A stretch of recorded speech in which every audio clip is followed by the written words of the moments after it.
Januari 1969, si ibu bersabung nyawa saat melahirkan cahaya mata bongsu di Kampung Pak Wong, Jertih, Terengganu.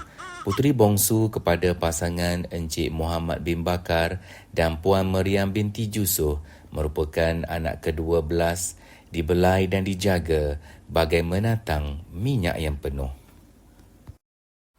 Cikgu Hajah Akmal memulakan pendidikan awal di Sekolah Kebangsaan Bukit Kenak dari darjah 1 hingga darjah 2. Seterusnya berpindah ke Sekolah Kebangsaan Kaduk dari darjah 3 hingga darjah 6 kerana tinggal bersama kakak. Beliau kemudiannya meneruskan pelajaran di Sekolah Menengah Kebangsaan Tengku Mahmud dari tingkatan 1 hingga tamat tingkatan 5. Ketika menuntut di sekolah menengah, beliau sangat aktif dalam pidato dan bahas sehingga merangkul naib Johan di peringkat negeri. Itulah kehebatan Cikgu Hajah Akmal. Setelah tamat pengajian di tingkatan 5, seterusnya Cikgu Akmal diterima masuk ke Universiti Teknologi MARA dari tahun 1987 hingga 1989 dalam bidang Diploma Pengajian Perbankan. Dengan kelulusan yang diperolehi, beliau diterima bekerja di sebuah syarikat keuangan selama 6 tahun bermula 1991 hingga 1996. Sebenarnya Cikgu Akmal sangat berminat dengan dunia pendidikan dan itulah impian beliau sedari dari kecil lagi. Nasib menyebelahi beliau umpama orang mengantuk di sorongkan bantal. Cikgu Akmal berjaya menempatkan diri di Maktab Perguruan Tuanku Bainun pada tahun 1997 melalui kursus perguruan lepasan diploma. Bagi memantapkan lagi bidang yang diceburi dan dicintai, beliau meneruskan pengajian di Open University Malaysia pada tahun 2002 dan memperolehi Sarjana Muda Pendidikan Matematik. Memulakan kerjaya sebagai seorang pendidik, Cikgu Akmal ditugaskan di Sekolah Menengah Kebangsaan Bukit Payung, Besut, Terengganu dari 6 Januari hingga 30 Jun 1997.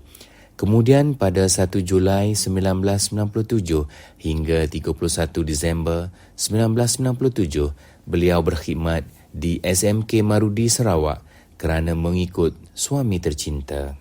Seterusnya, beliau menabur bakti di Sekolah Menengah Kebangsaan Putra selama 6 tahun bermula 1 Januari 1998 sehingga 31 Disember 2003. Bermula tahun 2004, beliau ditempatkan di Sekolah Kebangsaan Bukit Tempurung selama 3 tahun. Kemudian terus berbakti di Sekolah Kebangsaan Kerandang selama 14 tahun bermula 2007 hingga 2020.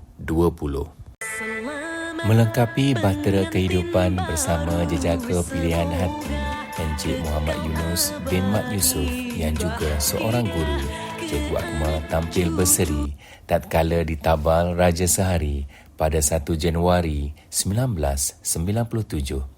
Hasil perkongsian hidup, mereka dikurniakan oleh Allah Subhanahu Taala 4 orang cahaya mata, 2 putera dan 2 puteri yang amat disayangi melengkapi kehidupan berkeluarga mereka. Putera sulung bernama Abdul Malik yang sekarang ini sedang menuntut di Universiti Madinah, manakala puteri kedua, Maisara, merupakan tenaga pengajar di Tadika Little Calip. Ya, di mana tumpahnya kuah kalau tidak ke nasi. Anak kedua, Cikgu Akmal, juga menjejaki bidang yang dicuburi oleh ayah bonda. Anak ketiga beliau bernama Yusof yang masih lagi menuntut di Universiti Teknologi MARA. Dan anak bongsunya Rabiatul Adawiyah sekarang dalam tingkatan 3 di Sekolah Menengah Kebangsaan Agama Wataniah Alur Keladi. Guru ibarat benih, dilempar ke mana pun tetap membuahkan hasil.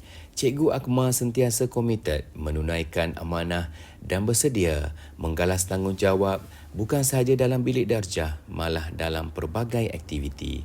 Beliau merupakan salah seorang pemeriksa kertas SPM bagi mata pelajaran matematik selama 3 tahun bermula dari tahun 2000 hingga 2003. Cikgu Akmal juga bertindak selaku jurulatih utama ITEMS Matematik tahun 5 pada tahun 2006. Atas komitmen yang tinggi dalam melunasi tanggungjawab sebagai pendidik, sentiasa bersedia menyumbang idea dan tenaga, tidak jemu menabur bakti kepada anak bangsa, telah melayakkan beliau menerima 2 kali anugerah perkhidmatan cemerlang, iaitu pada tahun 2009 dan 2015 di Sekolah Kebangsaan Kerandang, di sekolah paling lama beliau menabur bakti. Perjalanan merentasi dunia pendidikan menuntut jiwa yang cekal dan kental dalam menempuh liku-liku onak dan duri. Selama 25 tahun 6 bulan, beliau mengabdikan diri dalam profesion keguruan, meniti perubahan demi perubahan, menyelami ledakan teknologi yang kian mencabar, meruntun jiwa untuk berehat lebih awal. Justru pada usia 53 tahun, saat kudrat dan kesihatan di tahap yang cukup baik, beliau mengambil keputusan untuk bersara pilihan. Selamat melangkah ke gerbang persaraan, wahai sahabat Cikgu Hajah Akmal binti Muhammad. Semoga perjalanan hidup seterusnya sentiasa dalam kebahagiaan, dilimpahi rahmat dan kasih sayang oleh Allah Subhanahu Wa Taala hingga selamanya. Berdayung sampan ke tanah semenanjung, hendak membeli tikar rotan. Budi dikenang, bakti disanjung, kekal subur dalam ingatan. Tuai padi, tinggal jerami, mega petang, amat redup. Dunia persaraan, cikgu alami, moga tenang, nikmati hidup. Sekian, wabillahi taufiq wa hidayah. Wassalamualaikum warahmatullahi taala wabarakatuh.